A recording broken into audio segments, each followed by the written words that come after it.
Jeg skal gjøre det etterpå, men du må bare vente litt. Skal jeg si hva som har skjedd med meg? Sånn.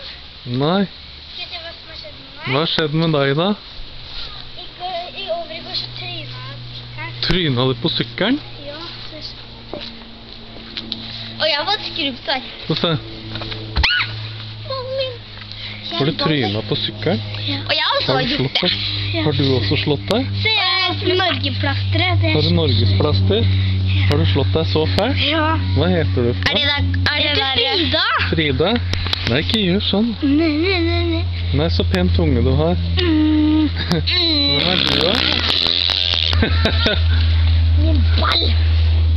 Hva heter du? Hva heter du?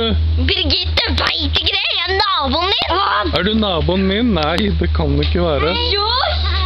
Hvis ikke jeg, så må det Så pen tunge. Det er ikke svært stygge tunga. Takk.